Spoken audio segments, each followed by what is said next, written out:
शुभ दिवस स्टूडेंट। हम लोग आगे की क्लास में पढ़े थे,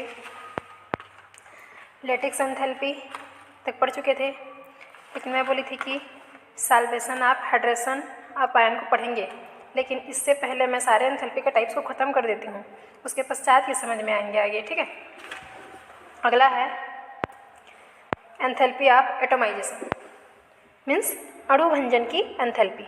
ठीक है, आज देखते हैं कि अणुभंजन क्या होता है।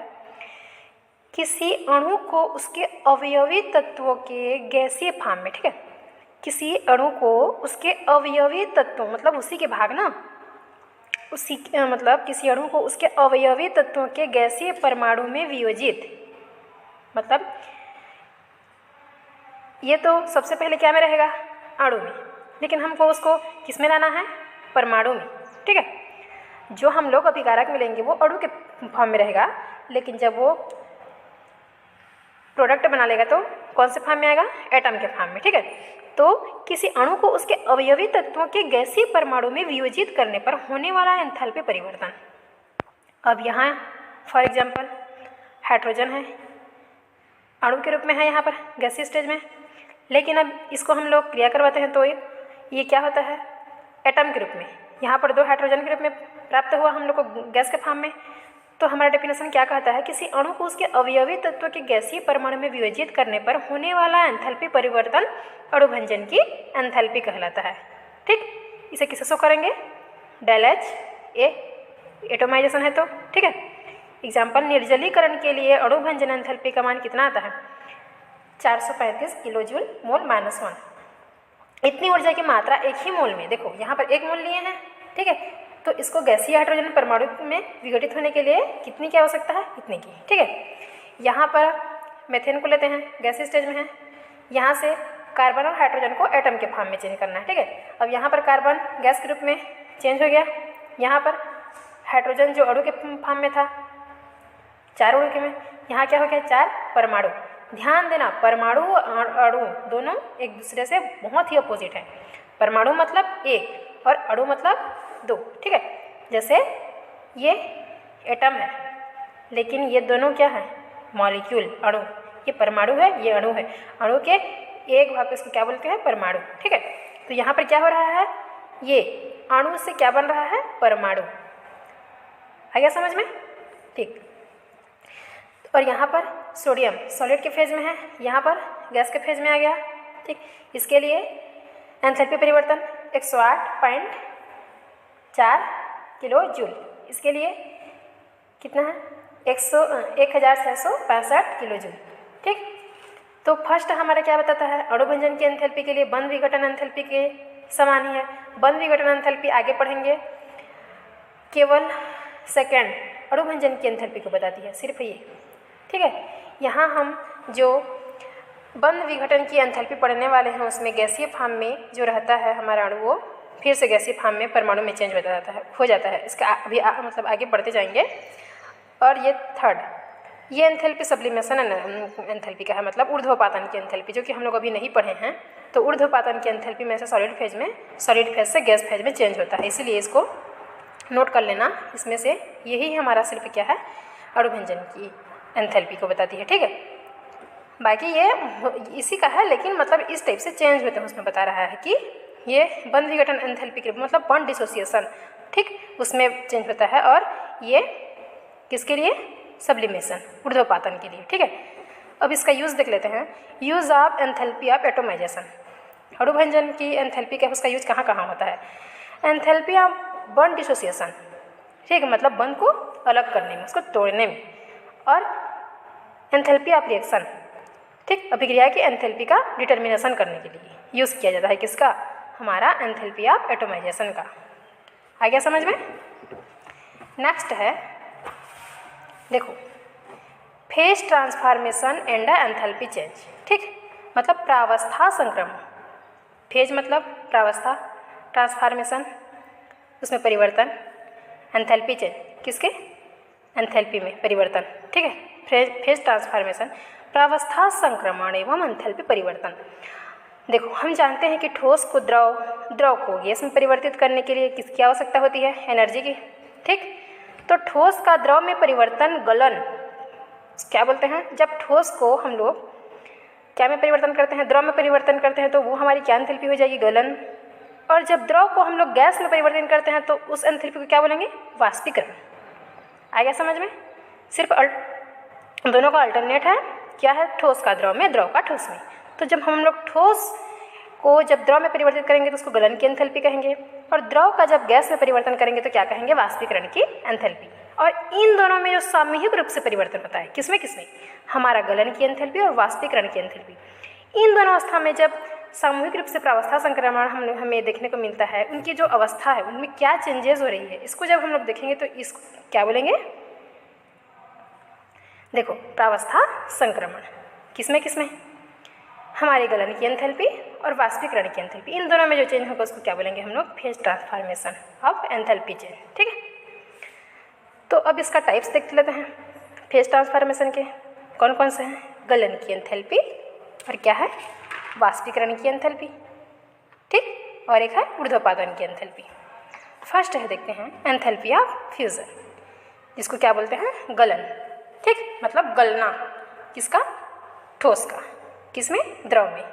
आ गया समझ में? गलन मतलब उसका गलित होना, गलित पदार्थ होना। ठीक, जो क्या रहेगा हमारा अभिकारक में क्या लेंगे? ठोस, उसका गलना। किसमें चेंज होगा? फिर क्या किसमें देखेंगे? जब प्रोडक्ट बनेगा तब। ठीक है, तो देखते हैं कि जब 1 मोल ठोस को उसके गलनांक पर, किसके? उसी के गलनांक पर ना, 1 मोल द्रव में परिवर्तन करने पर होने वाले एंथैल्पी परिवर्तन को क्या कहेंगे? ठोस की गलन, मतलब इसकी गलन एंथैल्पी कहेंगे। ठीक है, क्या 1 मोल ठोस लेंगे ना यहाँ पर, ठीक है, सॉलिड फेज में। ठीक, यहाँ पर देखो बर्फ के गलनांक पर, ठीक है, बर्फ क्या रहता है? हमारा ठोस रहता है, उसके गलनांक पर 1 मोल बर्फ को, ठीक, यहाँ पानी किसमें जम गया है? मतलब जमा हुआ है बर्फ में, उसी को लेंगे हम लोग सॉलिड फेज में। तो यहाँ पर 1 मोल किसको? 1 मोल बर्फ को 1 मोल जल में परिवर्तित करने के लिए देखो 6.0 किलो जूल ऊर्जा लगती है इसमें। ठीक है, मतलब इसमें ऊष्मा का अवशोषण हो रहा है। क्यों? क्योंकि यहाँ सिंह किसका है? प्लस का। ठीक है, तो सॉलिड फेज में है, अब वो किस में हो जा रहा है? द्रव में, उसकी गलित हो रही है लिक्विड के फेज में। तो इसमें ऊष्मा क्या? इसका अवशोषण करना पड़ेगा। ठीक है, मतलब ये निकल जा रही है, तो निकल जा रही है तो यहाँ पर क्या होगा? इसमें हमको अभिकारक में ऊष्मा को लाने की आवश्यकता होगी। ठीक है, इसलिए किसमें आया है? प्लस के फॉर्म में। ठीक है, अतः गलन की एंथैल्पी में से परमाणुओं के बीच लगने वाले जो आकर्षण बल है, ठीक है, अब अणुओं के बीच, अणु परमाणु के बीच तो कुछ ना कुछ फोर्स लगेगा, तो उनके बीच में आकर्षण बल का मान भी हम लोग क्या कर सकते हैं? इसे जान सकते हैं। ठीक, और इस प्रकार आने की अभिक्रिया के अंतराणु का आकर्षण बल भी अधिक होगा। ठीक, क्यों? क्योंकि देखो उन दोनों के बीच में कार्य करेंगे तो अणुओं के बीच में कुछ ना कुछ फोर्स होगा। ठीक, तो वो फोर्स, उससे हम लोग क्या जान सकते हैं? उसके आकर्षण बल, उनके अट्रैक्शन। ठीक, आगे है वाष्पीकरण की एंथैल्पी। अब क्या करेंगे? द्रव को वाष्प में चेंज करेंगे। ठीक, वाष्प, भाप। देखो 1 मोल द्रव का अपने बॉइलिंग पॉइंट, ठीक, पर गैस अवस्था में परिवर्तन। अब हम लोग इससे पहले क्या देख रहे थे? ठोस का द्रव में, लेकिन यहाँ क्या देखेंगे? द्रव का गैस में। 1 मोल द्रव का अपने बॉइलिंग पॉइंट पर गैस अवस्था में परिवर्तन होने पर उसमें जो ऊष्मा परिवर्तन होती है, ठीक, उसी को क्या कहते हैं? एंथैल्पी परिवर्तन। किसकी? वाष्पीकरण की एंथैल्पी। आ गया समझ में? क्यों यहाँ पर वाष्प के रूप में हो रहा है ना। ठीक, तो 1 मोल जल के 100 अंश सेंटीग्रेड पर, ठीक है, यहाँ पर कितना लेंगे? 100 अंश सेंटीग्रेड 373 केल्विन ताप पर वाष्पित होने पर हमको कितनी मिलती है? 40.6 किलो जूल मोल माइनस में। ठीक है, इतनी क्या मिलती है हम लोग को? ऊष्मा परिवर्तन देखने को मिलता है। किसमें? वाष्पीकरण की एंथैल्पी में, जब द्रव को वाष्प के रूप में चेंज कर रहे हैं। ठीक है, अब यहाँ पर C6H6 इसको भी जब लिक्विड के फॉर्म में, इसको भी जब गैसीय फॉर्म में लेते हैं तो कितनी परिवर्तन होती है? 30.5 किलो जूल मोल माइनस 1। आ गया समझ में? ये लिक्विड के फॉर्म में है, इससे हम लोग क्या बना रहे हैं? वाष्प। ठीक है, अब नेक्स्ट देखते हैं ऊर्ध्वपातन की एंथैल्पी। ठीक है, जिसको क्या बोलते हैं, सब्लिमेशन। ध्यान रखना, इंग्लिश नाम हिंदी नाम दोनों याद करना, तभी कन्फ्यूज़न नहीं होगा। आया समझ में? अब यहाँ पर क्या करेंगे, सॉलिड से गैस बनाएंगे। ठीक, सबसे पहले हमने क्या बनाया, सॉलिड से लिक्विड, लिक्विड से गैस। अब क्या बनाएंगे, सॉलिड से गैस। जब 1 मोल ठोस अपने गलनांक से कम तापमान, ठीक है, यहाँ पर 1 मोल ठोस उसके गलनांक से कम ताप पर बिना द्रव अवस्था में परिवर्तित हो, सीधे किस में परिवर्तित हो जाते हैं, गैस में, ना ही यहाँ पर सीधा लिक्विड में, सीधे क्या हो जाते हैं, गैस में। कौन, हमारा सॉलिड, ठोस अवस्था सीधे गैस अवस्था में चेंज हो जाता है। इस प्रोसेस को क्या बोलेंगे, सब्लिमेशन की एंथैल्पी, मतलब ऊर्ध्वपातन की एंथैल्पी। आया समझ में? यहाँ पर देखो, नेप्थलीन की ऊर्ध्वपातन एंथैल्पी कितना दिया है, 73.0 किलोजूल मोल -1। ठीक, एग्जाम्पल लेते हैं, C10H8, ये किस फेज में है, सॉलिड फेज में। अब ये किस फॉर्म में चेंज होगा, गैसीय फेज में, C10H8। तो इसमें ऊष्मा की कितना परिवर्तन हो रहा है, 73.00 किलोजूल मोल -1। ठीक, और यहाँ पर आयोडीन सॉलिड फेज में है। अब इसको सीधा गैस के फेज में चेंज करने के लिए कितनी एंथैल्पी परिवर्तित हो रही है,